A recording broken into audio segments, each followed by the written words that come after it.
Hold Onto Your Body by Richard O. Lewis. Originally published in Imagination Stories of Science and Fantasy, October 1953. Narrated by Tom Dressel. "Fidwell," I said, "why don't you go lose yourself?" He stared at me uncomprehendingly for a full 3 seconds. Then a glimmer of understanding leaped into his beady little eyes, and he got up from the chair before my desk and started happily toward the outer door of the office. "Okay, Mr. Nelson," he said over a thin shoulder. "Just whatever you say." "Better still," I amended, tapping the glass top of my desk with manicured nails. "Go shoot yourself." He nodded blithely. "Just as you say, TJ, just as you say." He always called me TJ when he felt that I was giving him a measure of attention. "Wait," I said, as he reached the door. "Do you by any chance own a gun?" He turned, a frown spreading between his mousy brows. "No," he said slowly, "I don't." Then he brightened. "But I could purchase one." "Fine," I said, tossing him a bill. "Buy a couple of bullets for it, too." He caught the money, smiled, nodded, and left, closing the door softly and respectfully behind him. Humming a merry little tune, I turned to the papers upon my desk. The partnership contract between James Fidwell and T.J. Nelson. If one of the partners should die from any cause, the other partner would become sole owner of the Remy Company. They seemed quite in order. I shuffled them into a neat pile and cut an intricate little dance step on my way through the files with them. The partnership was soon to reach a happy culmination. Suicide has it all over murder, you know. No silly questions from the police, no mess to clean up, no body to get rid of. The relatives usually take care of all that. No bother at all, really. I skipped back to the desk, flipped up the telephone, and began poking a finger into the little holes in the dial.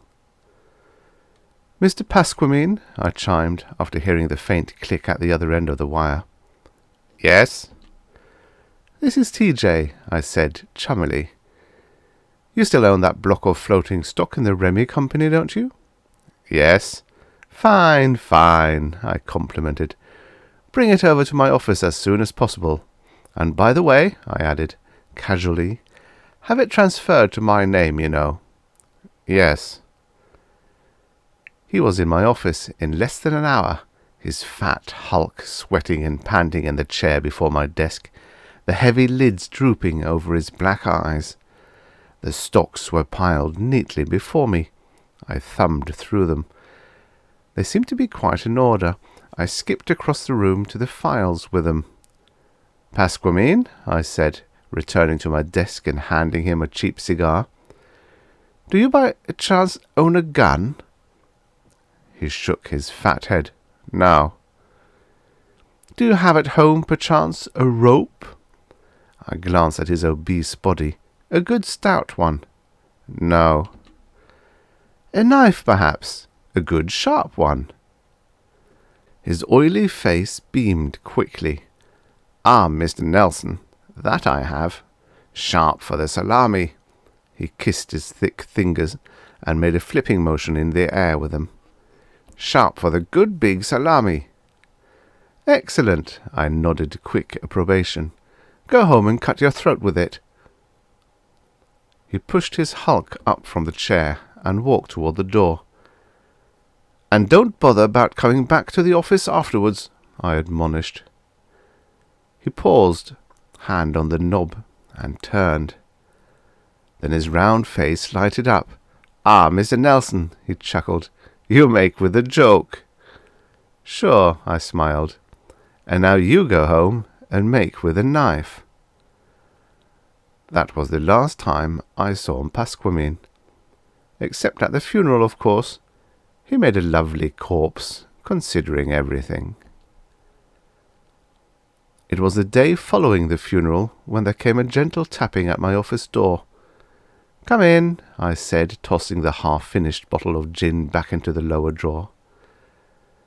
They didn't bother about opening the door. They just crawled under it. A moment later, they had slithered across the floor, had wiggled their way up to the top of my desk, and had flattened out upon its polished surface in complete pseudopod relaxation. Gif and Gil, my two very good friends. "Sorry, boys," I said after we had exchanged the usual amenities, "that I had to get rid of your symbiotics in such a messy fashion. But business is business, you know, and I felt that the time was right." Gif shrugged gelatinously. "I was getting tired of occupying Fidwell anyway," he vibrated.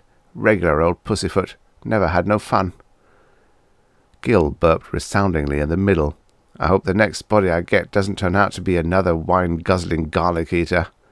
A tremor ran through him. "It upsets me frightfully." "Time and the rising tide of accidents will tell," I soothed. "I'm cold," trembled Gif, "since I ain't got nobody to keep me warm." "You might try my secretary," I offered playfully. "There's a body for you." "You know I can't," he vibrated. "She ain't even dead yet." "Nearest thing to it," I commented. "This side of the precinct morgue." That brought a shake of mirth from Gil, who really has a truly remarkable sense of humour. Gif, ignoring the levity, slid over to the little intercom box at one side of the desk, crawled in through one of the slits, curled up, and promptly went to sleep. It seems that Fidwell, along with his other faults, had also been a sufferer of insomnia. "I suppose," I said to Gil conversationally, "you'll be wanting a new body now." "Not necessarily. Not right away." He edged away from the blotter my desk fan was blowing in his direction. "Want to wait?"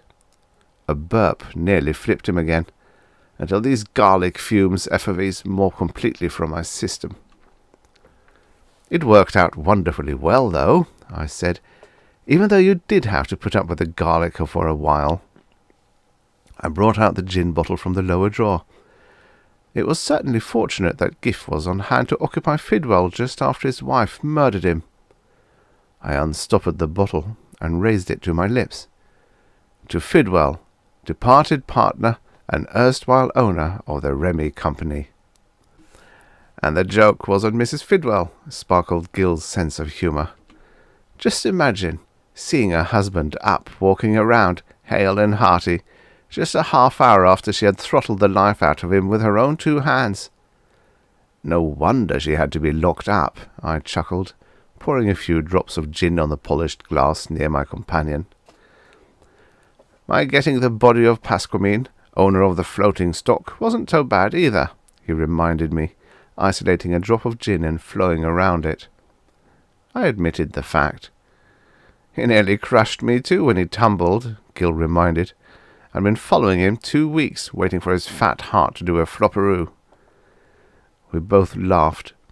I took another drink, and Gil osmosed a nip. Finally, I leaned across the desk. "Listen, Gil," I said, coldly serious. "Now that this little deal is over, how would you like to get in on something else? Something really big?" He instantly became all ears. Naturally, only a pseudopod can do it. "After I sell out Remy," I continued, "we'll have ample funds.